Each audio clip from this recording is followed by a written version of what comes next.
Halo semuanya, perkenalkan nama saya Yola Kartika Susma, NIM A1C320027, mahasiswi Pendidikan Fisika, kelas reguler A angkatan 2020 Universitas Jambi.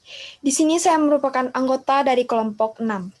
Pada kesempatan kali ini, saya akan melakukan praktikum Fisika Dasar 2 dengan judul gelombang suara atau gelombang bunyi. Sebelum kita memulai praktikum kali ini, saya akan menjelaskan sedikit tujuan dari praktikum kali ini. Yang pertama, yaitu dapat menjelaskan tentang apa itu frekuensi dan amplitudo. Yang kedua, mengetahui hubungan tekanan dengan sumber bunyi. Yang ketiga, untuk mengetahui pengaruh gelombang suara dan sudut dengan frekuensi dan amplitudo yang tertentu. Yang keempat, untuk mengetahui hubungan jarak dan sumber bunyi. Lalu sebelum kita melakukan praktikum kali ini, saya juga akan menjelaskan sedikit mengenai apa itu gelombang dan bunyi. Gelombang merupakan rambatan energi getaran yang merambat melalui medium atau tanpa melalui medium sementara bunyi, di mana merupakan gelombang longitudinal yang terjadi akibat adanya perapatan dan peregangan dalam medium padat, cair, maupun gas. Gelombang ini dihasilkan ketika suatu benda bergetar dan menggentarkan medium yang ada di sekitarnya, sehingga menimbulkan perapatan atau peregangan medium tersebut. Ketika gelombang-gelombang longitudinal merambat sepanjang medium gelombang tersebut, memindahkan energi dari suatu tempat ke tempat yang lainnya, atau dari suatu benda ke benda yang lainnya. Maka langsung saja kita mulai praktikum kali ini. Di sini saya menggunakan simulasi dari PET Simulation dengan judul gelombang suara. Lalu pada praktikum kali ini ada 4 percobaan yang kita lakukan. Yang pertama yaitu melalui pengaruh amplitudo dan frekuensi terhadap perbedaan gelombang bunyi yang dihasilkan. Yang kedua, percobaan gelombang suara yang dihasilkan ketika ada dua sumber bunyi yang berdekatan. Yang ketiga, pengaruh gelombang suara dan sudut dengan frekuensi 500 Hz dan dengan sudut 0 derajat, 45 derajat, dan 90 derajat. Lalu yang terakhir, yang keempat, yaitu pengaruh udara terhadap gelombang bunyi. Maka untuk percobaan yang pertama yaitu pengaruh amplitudo dan frekuensi terhadap perbedaan gelombang bunyi yang dihasilkan, kita memilih bagian pada PET Simulation yaitu dengarkan sumber tunggal ini. Lalu kita menggunakan yang pertama frekuensi 600 Hz.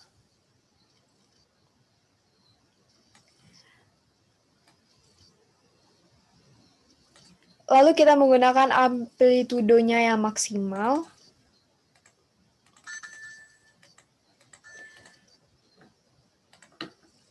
Lalu kita aktifkan audionya.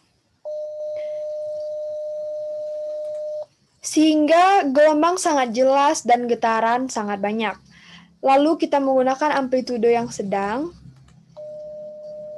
Sehingga suara yang dihasilkan yaitu gelombang suara yang dihasilkan lebih sedikit buram dan getarannya jauh lebih sedikit dari amplitudo yang maksimal tadi.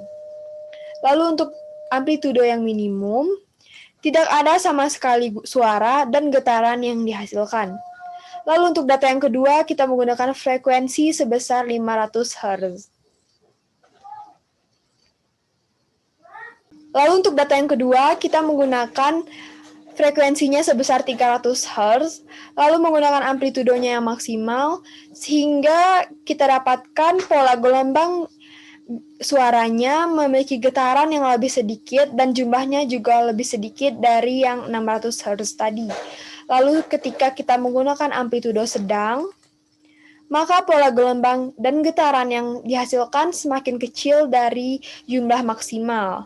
Lalu ketika kita menggunakan amplitudo yang minimal, di sini terlihat tidak ada satupun gelombang suara yang dihasilkan. Lalu untuk data ketiga, kita menggunakan frekuensi sebesar 250 Hz. Salah. Lalu untuk data yang ketiga, kita menggunakan frekuensi sebesar 200 Hz. Sehingga kita dapatkan pada amplitudo yang maksimal, suaranya lebih berat serta pola gelombangnya lebih buram dan lebih besar. Dan ketika kita menggunakan yang amplitudo sedang, Pola gelombangnya semakin buram dan getarannya juga semakin sedikit. Dan ketika menggunakan amplitudenya yang minimal, tidak ada satupun gelombang suara serta getaran yang dihasilkan. Lalu yang kedua, yaitu percobaan gelombang suara yang dihasilkan ketika ada dua sumber bunyi yang berdekatan. Kita menggunakan pada bagian dua sumber interference. Yang pertama, di sini kita memakai frekuensinya yaitu 500 Hz.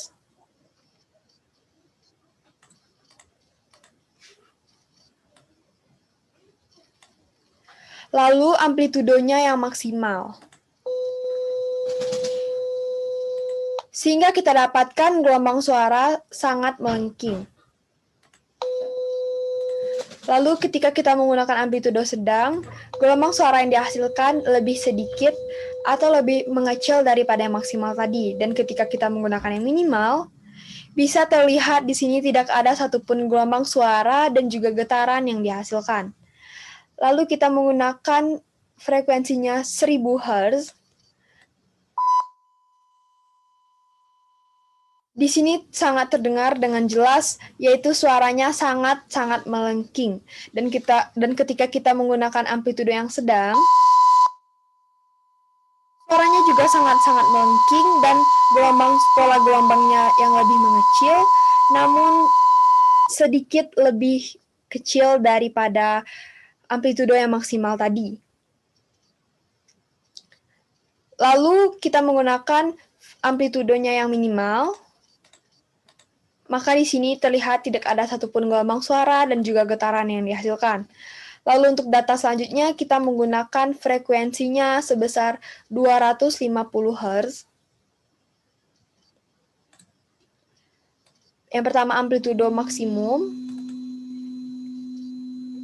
Di sini terlihat atau terdengar gelombang suara yang lebih kecil dibandingkan posisi orang di kanan ataupun di kiri. Sedangkan amplitudo sedang, gelombang suara sangat kecil dan hampir tidak terdengar sama sekali. Lalu ketika menggunakan amplitudo yang minimal, tidak ada terdengar satupun suara dan juga getaran yang dihasilkan. Lalu untuk percobaan yang ketiga, yaitu pengaruh gelombang suara dan sudut dengan frekuensi 500 Hz, dengan sudut yang pertama 0 derajat, 45 derajat, dan 90 derajat, kita menggunakan interferensi oleh pemantulan. Yang pertama kita menggunakan frekuensinya 500 Hz, lalu amplitudonya yang maksimum, dan yang pertama kita menggunakan sudut temboknya yaitu 0 derajat. Sehingga pada layar ini terlihat sudut tembok yaitu sebesar 0 derajat, dan menggunakan amplitudonya yang maksimal, terlihat bahwa gelombang suara bergetar tanpa ada media yang menghalanginya. Lalu yang kedua menggunakan sudut tembok 45 derajat.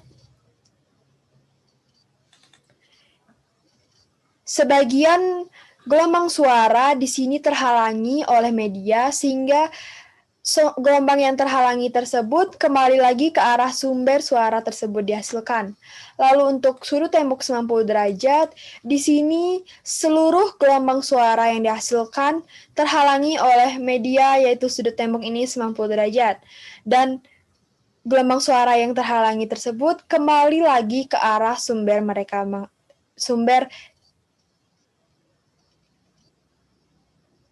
suara yang dihasilkan. Lalu ketika kita menggunakan amplitudo yang minimal, lalu dengan sudut tembok 0, seperti ini, lalu menggunakan sudut tembok 45 derajat, dan menggunakan sudut tembok 90 derajat, tidak ada amplitudo ataupun tidak ada gelombang suara yang dihasilkan di sini. Lalu yang terakhir, pengaruh udara terhadap gelombang bunyi. Di sini kita menggunakan pada bagian dengarkan menggunakan variasi tekanan udara.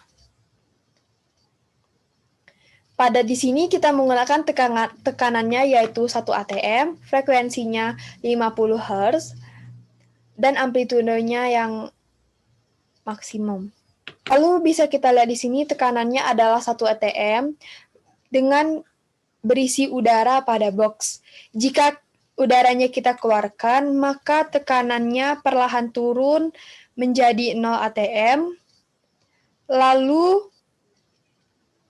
gelombang suara dan getaran yang dihasilkan juga semakin berkurang dan hingga tidak ada satupun gelombang suara. Maka dari percobaan kali ini dapat disimpulkan bahwa hubungan antara tekanan dengan sumber bunyi, yakni apabila dalam suatu sistem yang berada dalam lingkungan dengan tekanan udara yang rendah, maka mengakibatkan lemahnya bunyi yang terjadi dari sumber bunyi. Hal ini disebabkan karena kurangnya tambahan energi pada gelombang bunyi.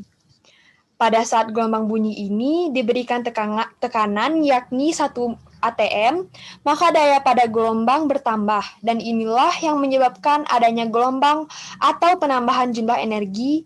Hal ini yang dapat berbeda dengan lingkungan tanpa gelombang udara, karena akan memperlembah gelombang bunyi yang terjadi.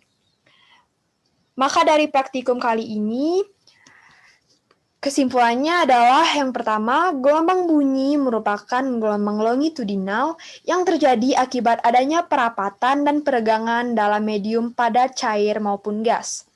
Tekanan dan sumber bunyi itu memiliki hubungan yang apabila pada suatu lingkungan atau dalam suatu sistem yang berada pada suatu lingkungan dengan tekanan udara yang lebih rendah, maka mengakibatkan lemahnya bunyi.